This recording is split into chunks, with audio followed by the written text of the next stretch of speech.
Proyecto Esperanza. Bienvenidas, bienvenidos, gracias por acompañarnos. Mi nombre es Arsinoe Orihuela, saludo a mi compañera de fórmula Tania Cepeda y a nuestra invitada de lujo que seguramente muchos de ustedes conocen y aquellos que no, hoy tendrán la enorme dicha de conocerle. En unos momentos mi compañera la va a presentar con el bombo y platillo que ella merece. Pero antes de eso quiero contarle al público, a nuestra audiencia, que estamos lanzando la primera edición, el primer número de la revista de Proyecto Esperanza. Y eso significa que esta es la primera entrevista que realizamos. Tania, desde Europa, y su servidor desde Sudamérica. Y es tal nuestra suerte que contamos con una flamante madrina, así que estamos de manteles largos. Y el propósito de este espacio, vamos a decirlo así, el objetivo general es básicamente el de contribuir al diálogo e intercambio de experiencias entre México y el exterior. Una tesis que he planteado más de una vez y en múltiples espacios es que una singularidad de la larga noche neoliberal mexicana fue nuestro aislamiento geopolítico, una especie de repliegue ortopédico y por tanto la contracción de nuestra mirada clavada unidireccionalmente en el norte y Estados Unidos.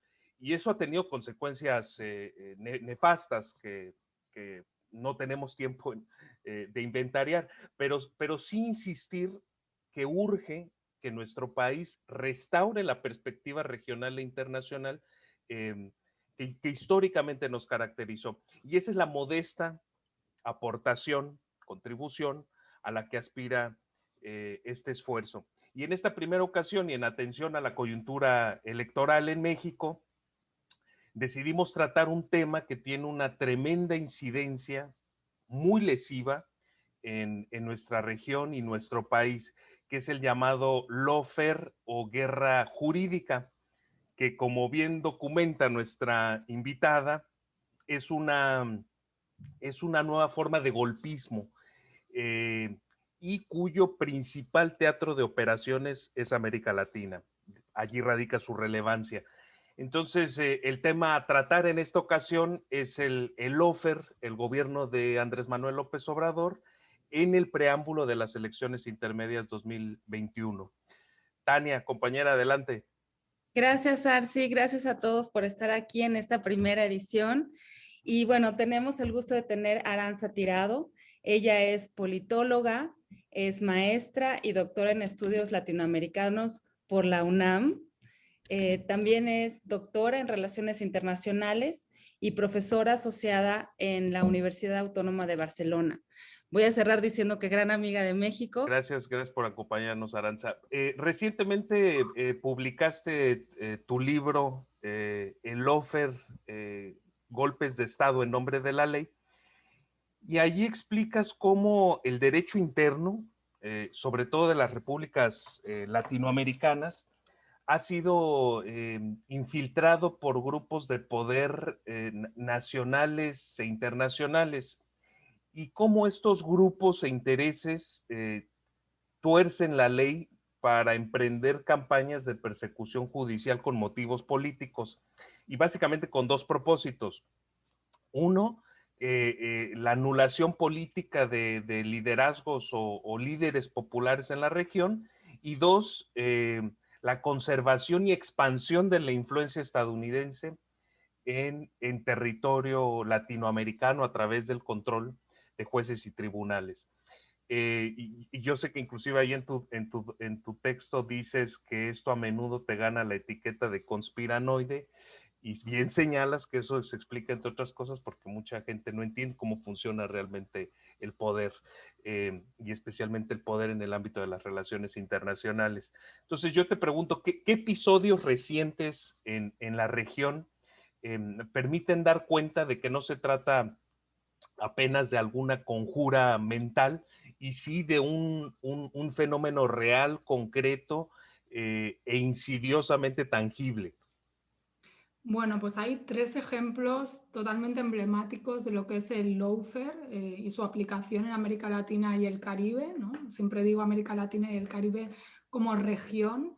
Esto es algo importante porque a veces se invisibiliza al Caribe, perdón por el comentario latinoamericanista, la puntualización, que son los de Brasil, los de Ecuador y Argentina. En Brasil, la operación Lava Jato, que precede también, antes de apartar a Lula da Silva, que es el objetivo final, de poder volverse a presentar a las elecciones presidenciales, viene el impeachment a Dilma Rousseff dentro de un mismo operativo, ¿no? Aunque sean en momentos distintos.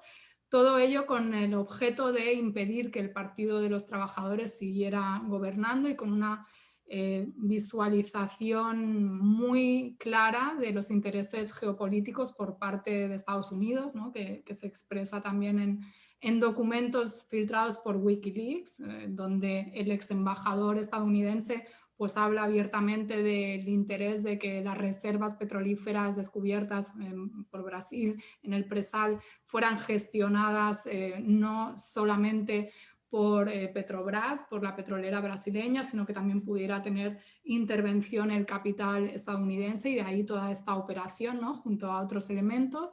Está el caso de Ecuador, como digo, una estrategia de lawfare, no solo contra el expresidente Rafael Correa, sino contra el correísmo como movimiento político, perpetrada por Lenín Moreno, ¿no? Hasta hace unos días presidente ecuatoriano y supuesto sucesor del proyecto de la Revolución Ciudadana, aunque sabemos que hizo todo lo contrario, y de hecho su llegada a la presidencia pues, fue lo que desató esa persecución al correísmo, incluso a excompañeros de partido a los que pues, ha metido en prisión, no él, ¿no? Obviamente el sistema judicial, pero bueno, él estableció también las bases para poder facilitar esa persecución, y también hizo, pues, dio pasos para una persecución a líderes ecuatorianos, acusándolos de, bueno, de estar detrás de las revueltas y de una serie de delitos que luego los tribunales pues, persiguieron. Y luego el caso argentino, que es el lawfare contra la presidenta Cristina Fernández de Kirchner, que también pues, guarda paralelismos con los casos brasileño y ecuatoriano. Por eso hablamos de una estrategia común, ¿no? Que no es solo la persecución judicial, que también tiene su correlato en la persecución mediática, porque son elementos presentes y luego podemos ir a ello en las estrategias de lawfare, donde pues también se armó todo una serie de causas, ¿no? También como a Rafael Correa, porque no solo por un tema por el que se lleva a los tribunales a estos mandatarios o exmandatarios, sino suele ser como una sumatoria de causas, casi todas giran en torno a supuestos actos de corrupción que se sobredimensionan en los medios de comunicación y que pretenden hacer ver que estos mandatarios, en el caso pues, de la presidenta argentina, pues se habían enriquecido ilegalmente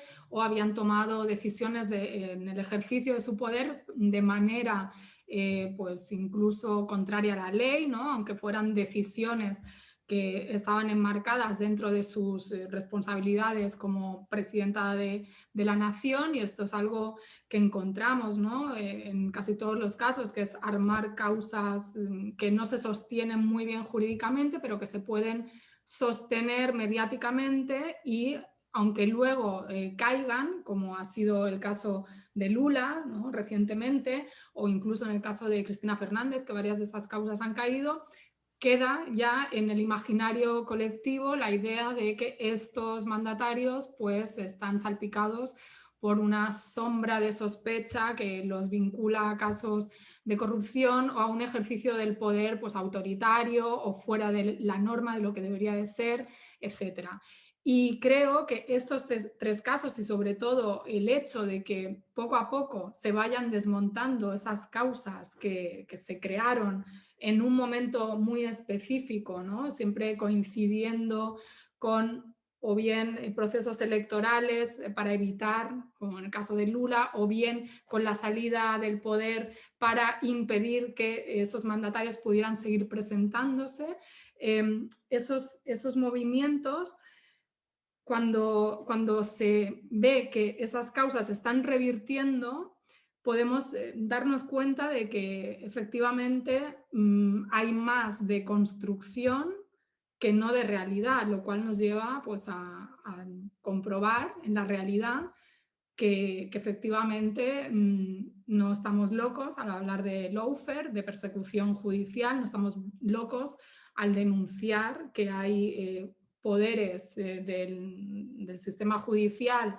articulados con el poder mediático y articulados con otros poderes económicos, sea en los países o sea afuera, ¿no? En caso de Estados Unidos, que están operando para evitar que ciertos mandatarios de la izquierda puedan repostularse o puedan continuar con un proyecto político de transformación y mejora de las condiciones de vida de las mayorías sociales. Oye, Aranza, y mira, en esencia, en tu libro defines muy bien que el lawfare es una modalidad de golpismo que combina justamente esta guerra judicial con la persecución mediática.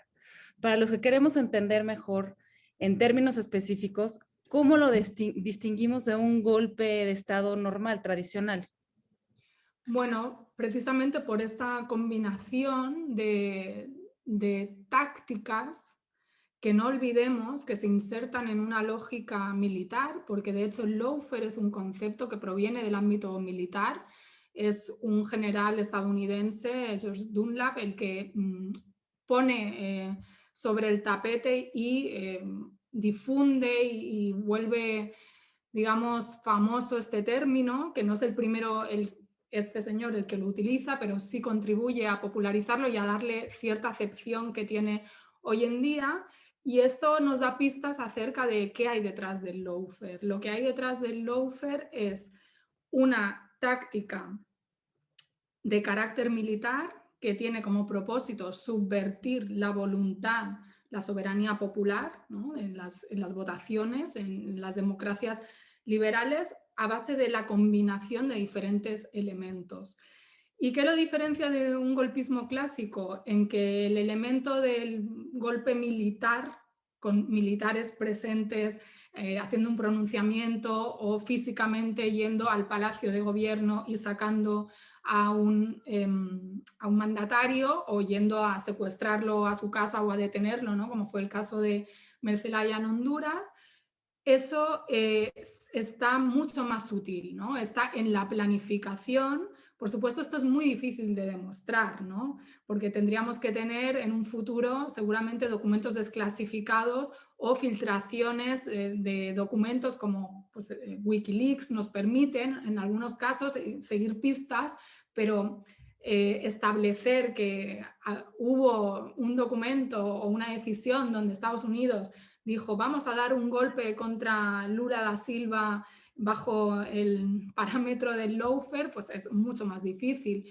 Pero yo creo que es muy importante entender que Estados Unidos ya no puede hacer golpes militares de estilo clásico con la misma impunidad como lo hacía en otras décadas en la región.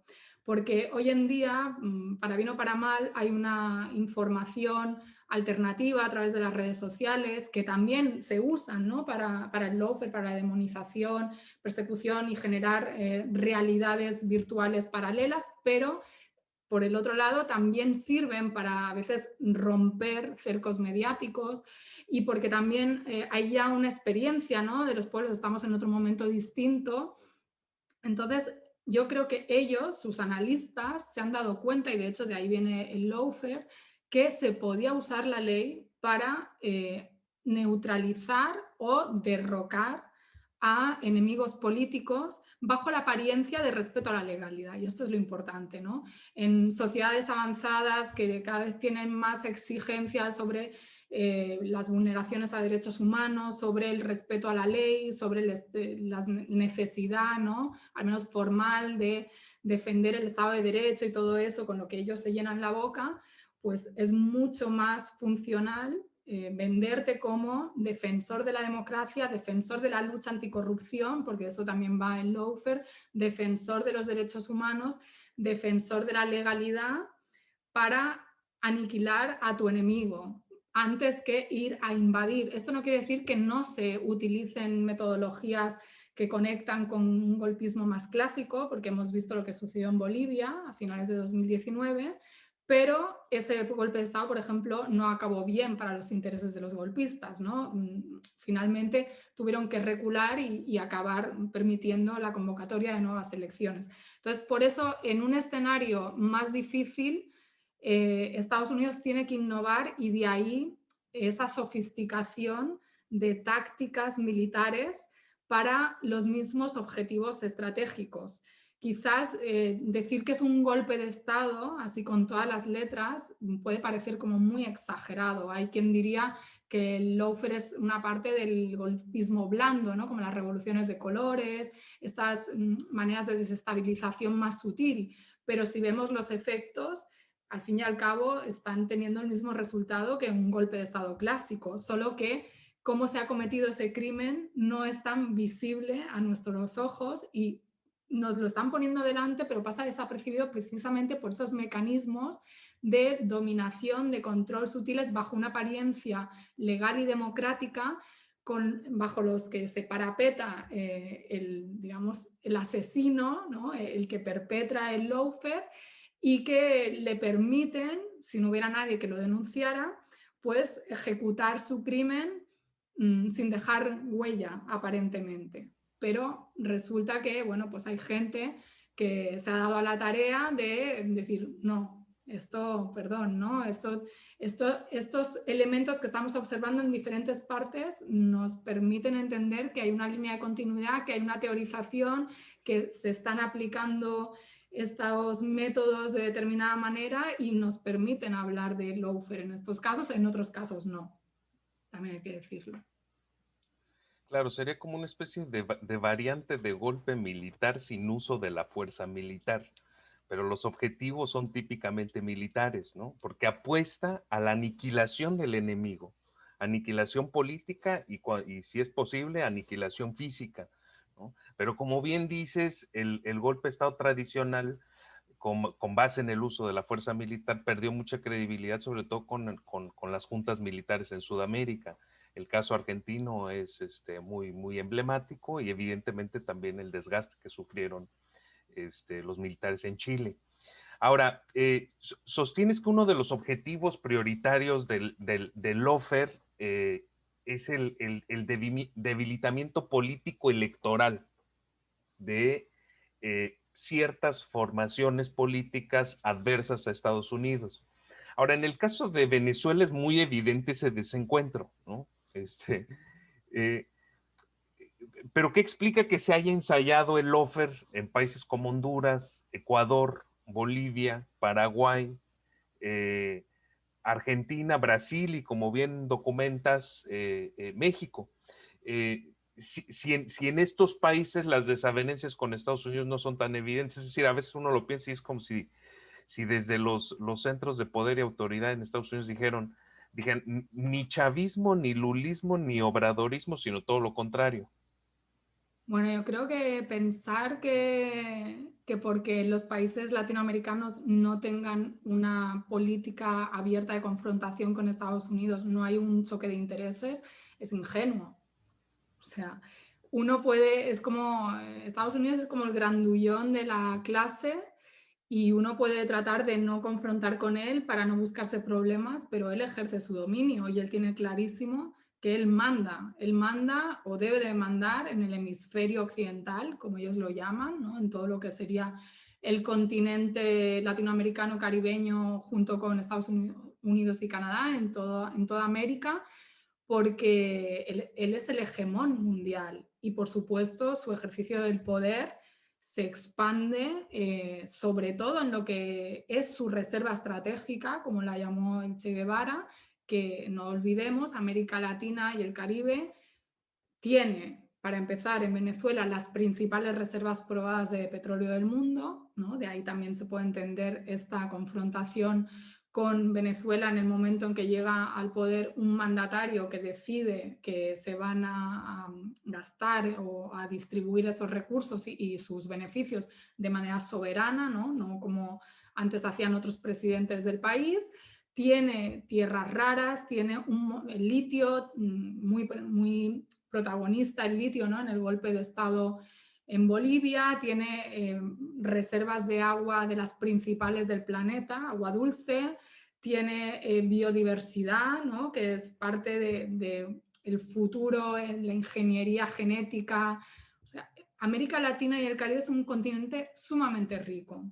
Y esto en un mundo, en un sistema internacional donde las potencias, bien sean emergentes, ¿no? Como dicen China o la Federación de Rusia, que no deja de ser un retador hegemónico también de Estados Unidos, están en pugna por hacerse con esos recursos porque es parte de lo que necesitan para el desarrollo de sus sistemas tecnológicos, innovación, en esa disputa también que tienen entre China y Estados Unidos por el 5G, por la carrera espacial, por, qué sé yo, o sea, un montón de la biofarmacia, etcétera.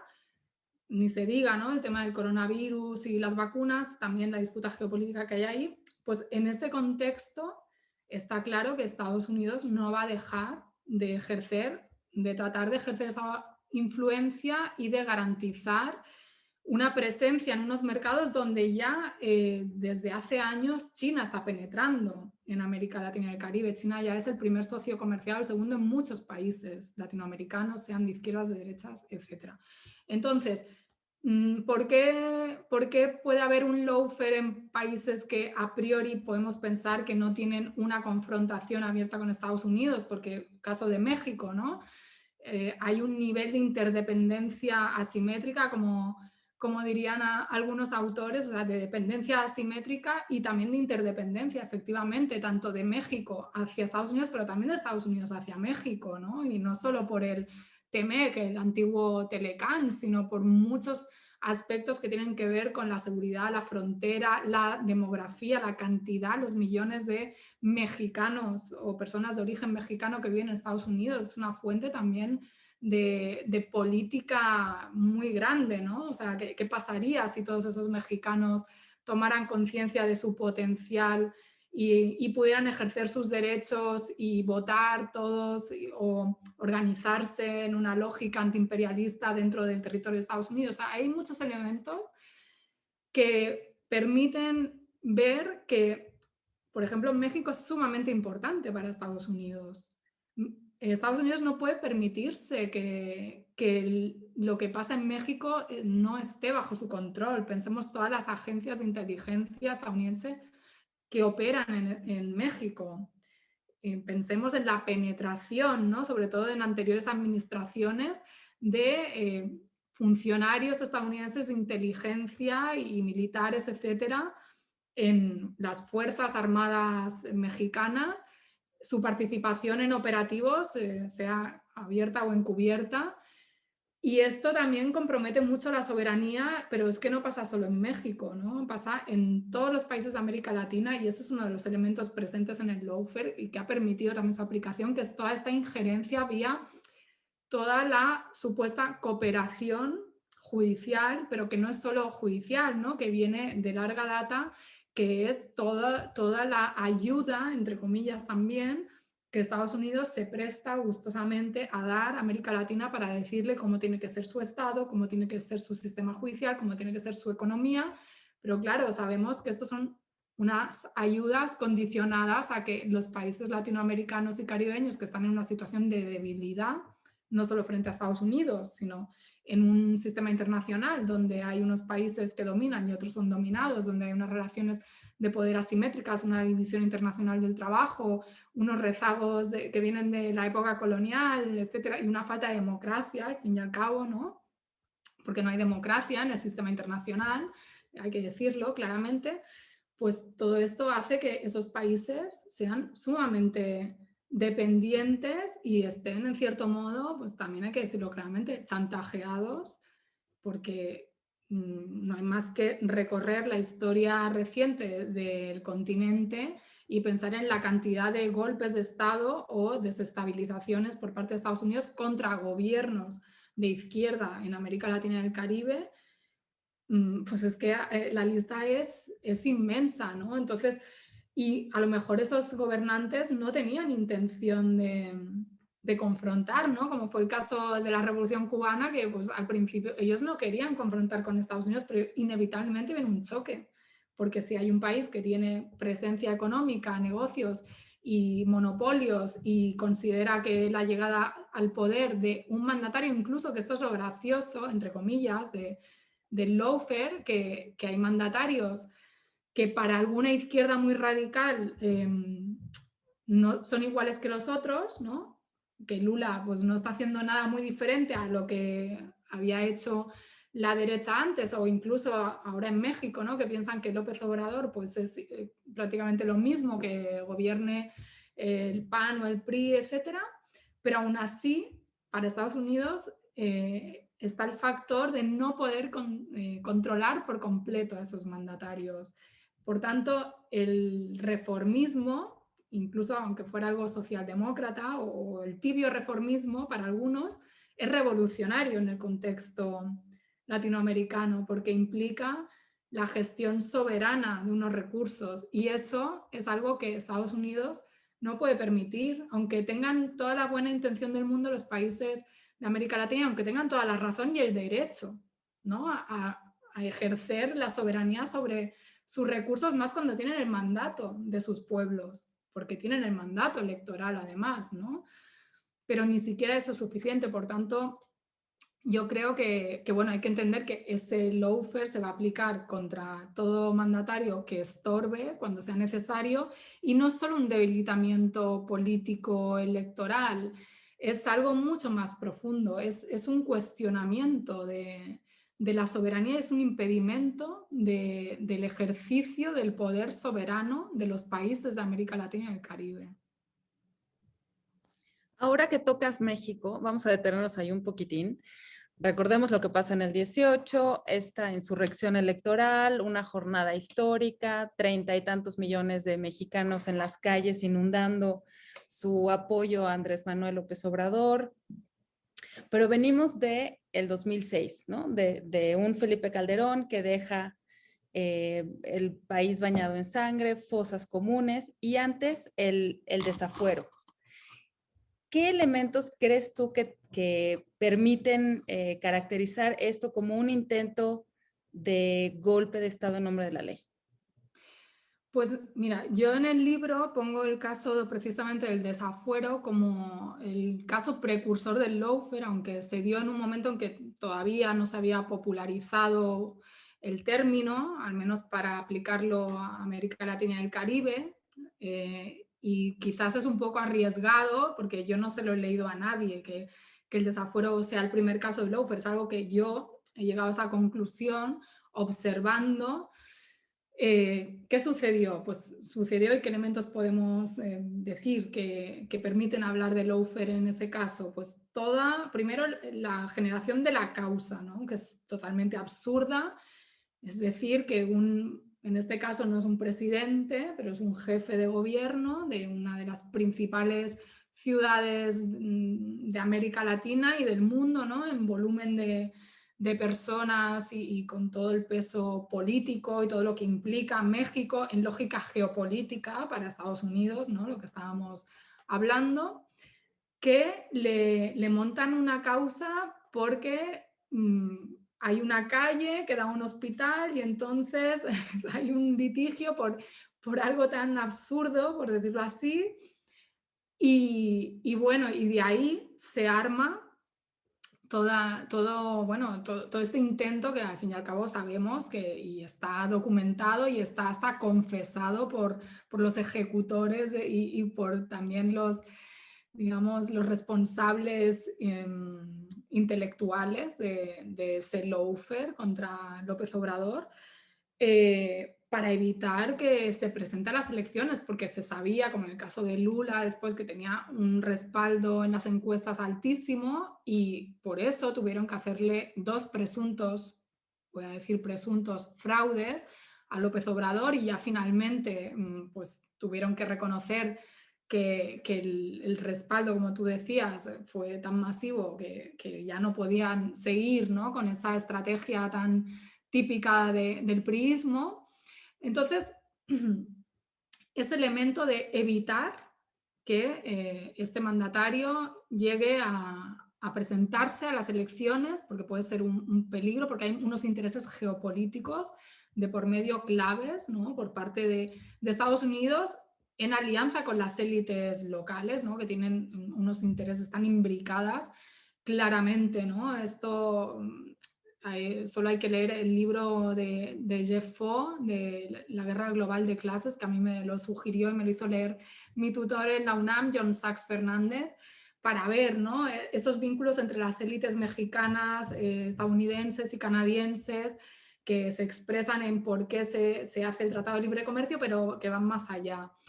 Y luego está todo el tema mediático, la participación de Televisa articulada con los operadores políticos para pues generar ese señor López que, como bien hizo Luis Mandoki en su serie de documentales, ¿no? ¿Quién es el señor López? Pues explicar, ¿no? Que no era ningún monstruo ni ningún diablo como habían estado construyendo estas personas, además con unas campañas mediáticas que luego llegaron, ¿no? En la campaña del 2006, López Obrador, un peligro para México, ¿no? Por parte de los empresarios, haciendo los paralelismos con Venezuela, con asesoría de españoles vinculados a la fundación de Aznar, a la FAES.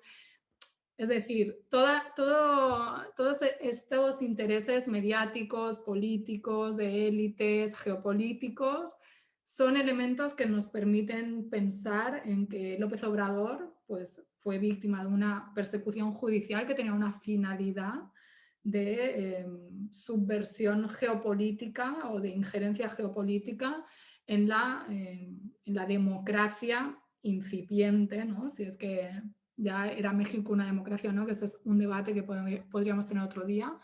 Pero que también, ojo, como yo digo en el libro, hay que estar ojo a visor, valga la redundancia, porque se pueden percibir ya con López Obrador en el poder, en la presidencia de la República, elementos que permiten intuir que se están construyendo las bases y elementos para poderle armar algún tipo de causa más a López Obrador.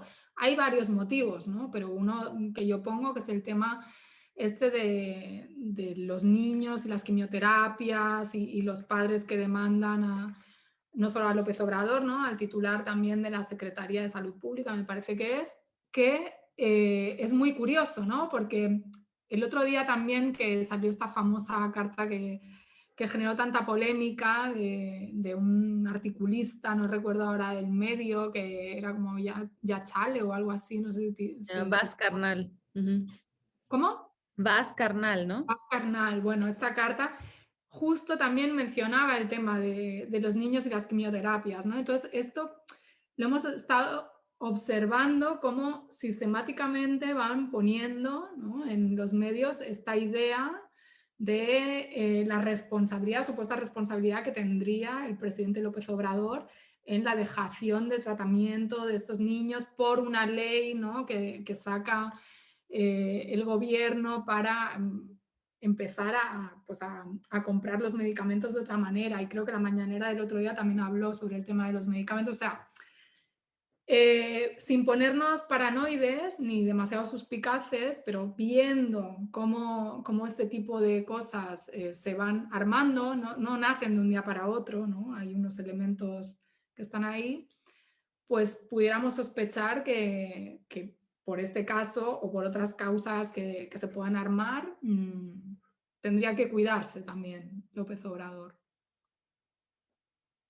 Pues sí, de hecho, efectivamente, nadie lo tiene en el radar como un caso de Lofer, y cuando algunos de nosotros alertamos que se trató del primer caso de Lofer, el desafuero de Andrés Manuel López Obrador, te citamos a ti. Entonces, yo quería desviar tal vez levemente el tema o la coordenada del tema. Y en tu libro tú citas al jurista Raúl Zaffaroni, ¿no? Argentino, y él plantea que la degradación del Estado de Derecho, ¿no? La corrupción y este desbaratamiento de las instituciones en el sur es funcional a los intereses del norte de Estados Unidos. Y dices tú ahí en el libro que el lawfare es básicamente eso. Eso ya, digamos, es una conjetura de tu cosecha. Una estrategia para perpetuar esa ruina de o bancarrota institucional de los países débiles. Y me recordó mucho a la teoría del sistema mundo de Wallerstein, ¿no? Y cómo él explica que un objetivo estratégico de los países centrales o metropolitanos, llámese Estados Unidos, Inglaterra, Francia, Israel, etc., es evitar el fortalecimiento de los estados periféricos, es decir, mantenerlos débiles. Y yo te quiero preguntar, ¿crees que además del costo social que implica para los pueblos del sur, esta estrategia del lawfare también contribuye a debilitar aún más el sistema de justicia, la credibilidad de la prensa y las instituciones políticas en general? Sí, por supuesto, es que es lo paradójico del lawfare, ¿no? Porque en nombre de la ley lo que acaba es socavando los principios de la democracia liberal procedimental que se sustenta a priori, ¿no? Entre otros elementos, en la división de poderes, y vemos que en el lawfare no hay división de poderes y que hay un manejo del poder judicial o de los sectores del poder judicial implicados en el lawfare bastante cuestionable, ¿no? En sí mismo. Y con una finalidad también bastante cuestionable, pero por otro lado, lo que apuntabas, ¿no? Del debilitamiento de los estados. Bueno, hace años había todo un debate en México, recuerdo, sobre si para Estados Unidos era funcional que México fuera un estado fallido, ¿no? Cuando se trató de teorizar que México era un estado fallido por toda, bueno, la situación de la guerra contra el narco, entre comillas también, ¿no? Y toda esa descomposición que ha traído el neoliberalismo y que se ha agudizado pues, en los últimos años pues, por la fuerza, ¿no? Que están agarrando el crimen organizado en connivencia con, lógicamente, sectores del Estado. Y yo ahí pienso toda esta parte geopolítica del lawfare que es fundamental para entenderlo, que es que el debilitamiento de esos países, de su soberanía, de impedir que ejerzan su soberanía, tiene que ver también con esa perpetuación de un dominio, ¿no? de una potencia que está, según algunos analistas, desde hace años en un declive hegemónico. No sabemos si más pronto que tarde Estados Unidos va a dejar de ser la primera potencia, en algunos sentidos ya lo ha dejado de ser, y vamos a tener a China ahí, pero en todo caso, ¿por qué interesa eso? Interesa también debilitar a América Latina como actor unitario en el sistema internacional. Y esto pasa por destruirla al interno, debilitar sus instituciones más de lo que ya pueden estar, debilitar si hay un Estado de Derecho, debilitarlo más o impedir que se desarrolle.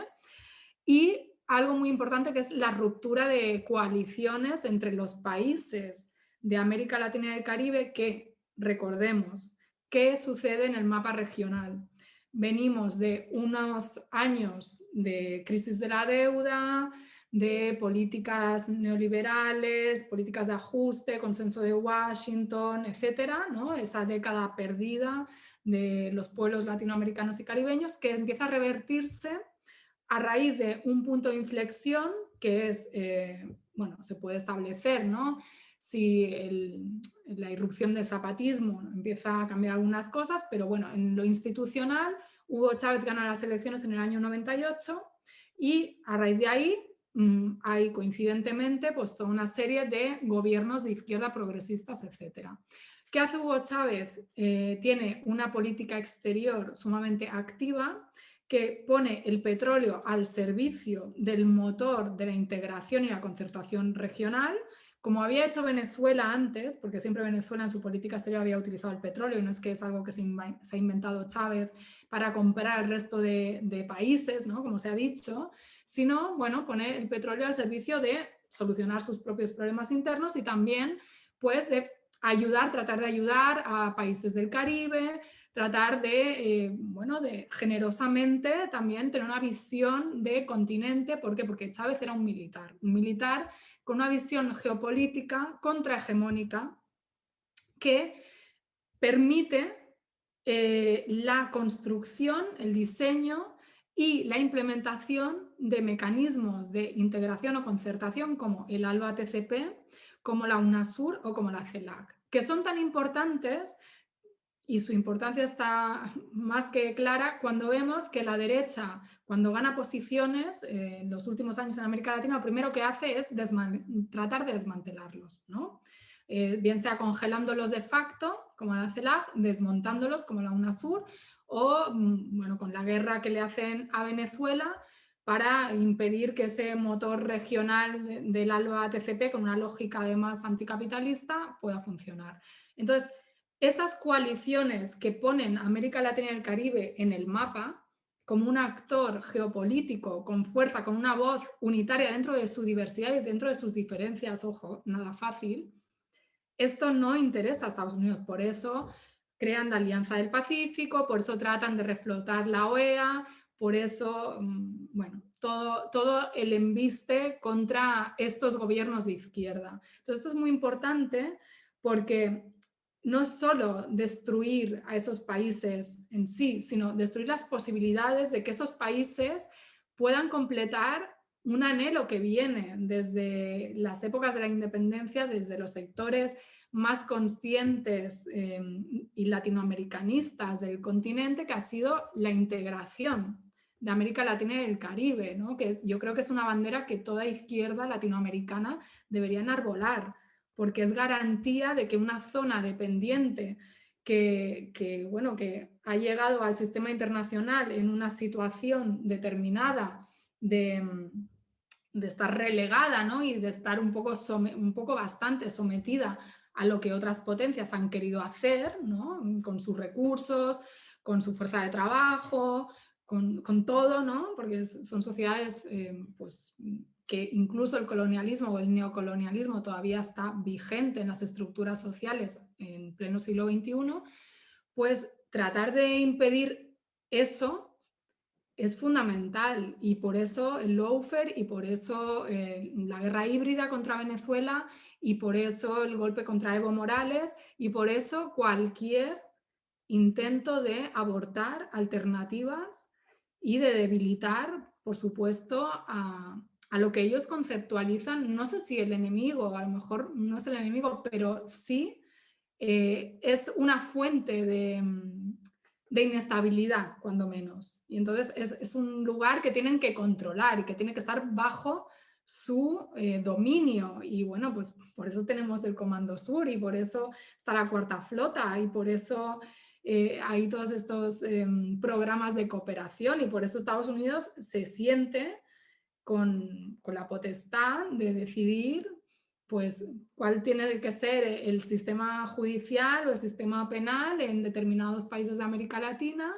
Incluso se considera que puede aplicar sus leyes de manera extraterritorial para perseguir a determinados mandatarios o empresarios o a quien sea del resto de países del mundo, no solo de América Latina y el Caribe, ¿no? Pero singularmente de América Latina y el Caribe. Oye, Arantza, y para finalizar, vamos a quedarnos platicando un ratito acerca de las elecciones que vienen ahora. Sabes que mucha gente dice que son las más grandes de la historia en México. Los mexicanos volveremos a acudir a las urnas. ¿Observas tú otros elementos que sugieren que hay en curso otro proceso de lawfare contra AMLO y su movimiento partido, además de lo que hemos dicho de estas tácticas de guerra sucia, demandas internacionales? ¿Observas alguna otra cosa? A ver, yo no lo he seguido al detalle, sinceramente, porque lo he seguido de manera superficial, ¿no? Debo decir.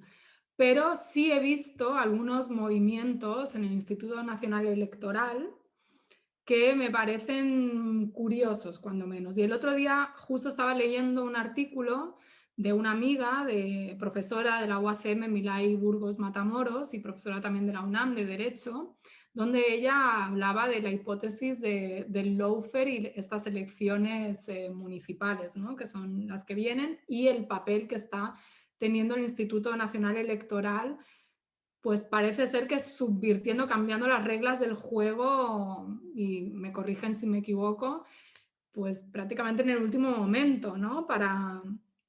Bajo argumentos pseudolegales o pseudojurídicos. Y además en un contexto un poco preocupante, porque nuevamente estamos viendo elementos que tienen que ver con esta construcción mediática de una figura de un AMLO demonio, que viene directamente desde Estados Unidos. Ya no entro en todo lo que está haciendo la prensa mexicana de derechas, estos los que decían los chayoteros, ¿no? Que estaban muy bien subvencionados y que han puesto el grito en el cielo cuando pues resulta que desde la presidencia de la República no se está financiando, no se están mandando los cheques que recibían los López Dóriga, bueno, no sé si Jacobo Zabludovsky ya se murió, bueno, toda esta gente, ¿no? Los Krauses y demás, para bueno, escribir lo que escribían o defender lo que defendían. Cuando se ha cortado el grifo de todo esto, bueno, pues es un ataque, por supuesto, a la libertad de prensa, bla, bla, bla. Pero aparte de todo esto y de todas esas élites que están ahora sintiendo que viven bajo el castrocomunismo de AMLO, vemos la portada, creo que era el Economist del otro día, de cómo López Obrador está atacando la democracia, que ojo, no es nueva, porque estos titulares los recuerdo desde incluso antes de que López Obrador ganara las elecciones, ganara y le permitieran gobernar, ¿no? en 2018. Y es curioso, ¿no? Es curioso que un mandatario que llega para hacer un poco de balance en el desequilibrio de injusticia social que es la sociedad mexicana, pues esté cargándose la democracia, cuando precisamente equilibrar, ¿no? El amplio poder que han tenido unas élites depredadoras que tienen sometido con unos salarios de esclavitud a las mayorías en México, ¿no? Con uno de los salarios mínimos más bajos del mundo, incluso con gente a la que ni se considera persona porque son indígenas y bueno, es que ya lo saben ustedes, ¿no? Lo que implica ser indígena en México para esa clase media, esa gente nice, esos white Mexicans, etcétera, que vienen de los españoles y de los europeos, pero que son muy mexicanos ellos, pero bueno, viven más mentalmente en Estados Unidos y en Europa que en México, ¿no? Bueno, pues que eso sea atentar contra la democracia, yo invitaría a esta gente a que pensara y reflexionara en profundidad qué es la democracia, ¿no? Si la democracia es el poder del pueblo o el pueblo son solo ellos, son solo las élites. Entonces, bueno, creo que hay elementos preocupantes que no he podido seguir al detalle, pero que ya vista la experiencia de lo que sucede cada vez que llega un mandatario de izquierdas mínimamente honrado, con ganas de transformar algo dentro de las posibilidades de lo que se puede transformar, ¿no? También hay que decirlo, en un país como México, altamente dependiente de Estados Unidos, con el problema que tiene del narcotráfico enquistado en las instituciones del Estado, en la policía, en las Fuerzas Armadas, ¿no? Y tener que hacer ahí malabares para poder manejar todo eso sin que, no sé, sin que te invada Estados Unidos o sin que te den un golpe de Estado, que también hubo en su momento ruidos de sables, ¿no? Yo recuerdo el año pasado o el anterior, hubo unos pronunciamientos por parte del ejército mexicano que eran bastante preocupantes, ¿no? Algo bastante inaudito, además, en la historia mexicana, donde el ejército precisamente se ha diferenciado mucho del ejército del Cono Sur, al menos formalmente, ¿no? En tener un papel mucho más neutral, aparentemente, aunque también ha ejercido la represión, sabemos, y cosas muy feas, pero no se ha prestado, ¿no? al golpismo. Bueno, también las características del régimen priista, pues a lo mejor no hacía falta que hubiera nada de eso para que ejercieran ese papel, pero bueno, que que creo que sí hay que estar pues atentos, porque sería una lástima que bien fuera por un lawfare o bien fuera por un desgaste que es mediático, político, sin negar que también puede haber, lógicamente, y las hay, contradicciones y conflictos, ¿no?, dentro de México, y de gente de izquierdas que no está de acuerdo con el Tren Maya o que no está de acuerdo con decisiones del gobierno de López Obrador, que piensa que pues está conciliando mucho con los empresarios o con sectores de poder, que le parecen insuficientes los cambios. Bueno, todo eso es legítimo, pero creo que no hay que ser ingenuos, ¿no? Y también tener una perspectiva más amplia, como decíais al inicio, o como decían ustedes al inicio, de ver lo que ha sido la historia de América Latina y pensar efectivamente que México no está fuera de América Latina, por mucho que durante muchos años sus mandatarios hayan mirado más a Estados Unidos, pero que forma parte de América Latina, aunque esté en Norteamérica, México, y que tienen más en común con sus hermanos latinoamericanos y caribeños, y también para mal, ¿no? O sea, no deja de ser un lugar donde también se padecen todas estas injerencias y donde se pueden, pues, venir situaciones desagradables para seguir manteniendo un statu quo funcional a los intereses estadounidenses. No, pues extraordinaria entrevista. Gracias. Muchas gracias, Aranza. En realidad conseguimos el objetivo, que era pues básicamente caracterizar el objeto y materia de tu análisis, que es el lawfare, y aterrizarlo allí donde, como tú bien señalas, es el principal teatro de operaciones, que es América Latina y el Caribe. Y yo me quedo con una frase fantástica de tu libro que dice: el lawfare puede ser concebido de manera metafórica como un asesinato moral de imagen pública. Entonces, Que no es mía, es una cita. es una cita, bueno, de todos modos tiene mucho mérito que hayas recogido tú la cita, porque yo no lo había leído. Fantástica síntesis de el objetivo central, o uno de los objetivos centrales que persigue el offer. Yo te quiero agradecer mucho, eres nuestra madrina, como bien lo dije en la introducción, eso evidentemente nos augura muchos éxitos. A ver, no sé, igual nos ponen en el ojo del huracán. Yo quería comentar, quería enseñar el libro que está Por favor. publicado por Ediciones Acal, que también tiene sede en México, y decir que creo que en el mes de junio o en breve, este verano, espero, va a salir ya en México el libro. Pues yo Entonces, ya tengo mi ejemplar, así que a mí sí. a mí ya me lo hicieron llegar. No sé ni de dónde, pero pues yo lo pedí y me lo hicieron llegar. O sea, Bueno, yo no sé. asumí que venía de México. Pues si no está en México, pues seguramente pronto va a A estar lo en mejor México. sí, porque alguna persona de México sé que tiene el libro, pero quizás llegó antes, no lo sé. A mí lo que me dijeron es que en junio sí ya está, fantástico.